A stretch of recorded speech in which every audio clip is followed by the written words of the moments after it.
வணக்கம், வாங்க சக்தி சாப்பாடு. இன்றைக்கி பச்சை சுண்டக்காய் வச்சு புளிக்குழம்பு செய்ய போகிறோம்.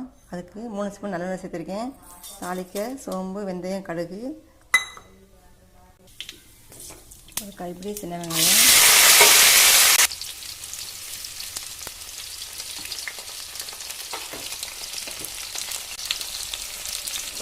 பத்து பல் பூண்டு நல்லா வதங்கட்டும். சுண்டைக்காயை வந்து தட்டி வச்சுருக்கேன். இது மாதிரி 2 தட்டி வச்சுருக்கேன்.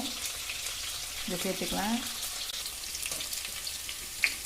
சுண்டைக்காய் சேர்த்துக்கலாம். ஒரு கைப்பிடி சுண்டைக்காய் நல்லா அந்த எண்ணெயிலே நல்லா வதங்கட்டும்.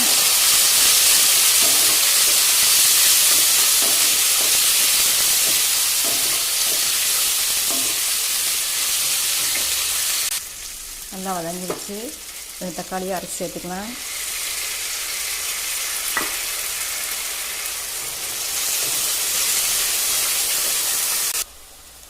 காட்டு ஸ்பூன் மஞ்சள் பொடி, 2 ஸ்பூன், இந்த ஸ்பூனில் 2 ஸ்பூன் வந்து மல்லிப்பொடி, 3 ஸ்பூன் குழம்பு மிளகாத்தூள்.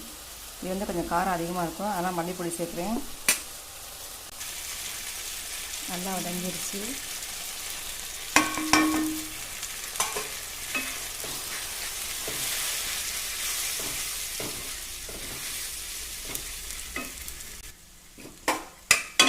உப்பு சேர்த்துக்கலாம்.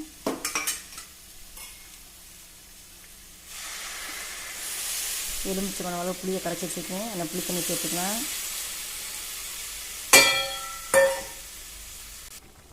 தண்ணி 2 டம்ளர் சேர்த்துருக்கேன். இந்தளவுக்கு வெல்லம் சேர்த்துக்கலாம். நல்லா வெந்து வரட்டும். நல்லா காய் வந்து நல்லா வெந்து குழம்பு கொதிச்சு வருது. 1/4 மூடி தேங்காய் எடுத்து தேங்காய் பால் எடுத்துக்கலாம். அது சேர்த்துக்கலாம். ஒரு கொதி வந்தோடனே இறக்கிடலாம். நல்லா குழம்பு வந்து எண்ணெய் பிரிஞ்சு வந்துட்டுருக்கு. பெருங்காயம் சேர்த்துக்கலாம்.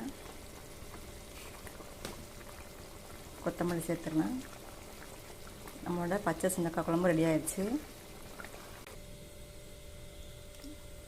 குழம்பு ரெடி ஆயிடுச்சு. இந்த ரெசிபி உங்களுக்கு பிடிச்சிருந்தா மறக்காமல் நம்ம சக்தி சாப்பாடு சேனல் சப்ஸ்கிரைப் பண்ணுங்கள், லைக் பண்ணுங்கள், ஷேர் பண்ணுங்கள், கமெண்ட் பண்ணுங்கள். தேங்க்யூ.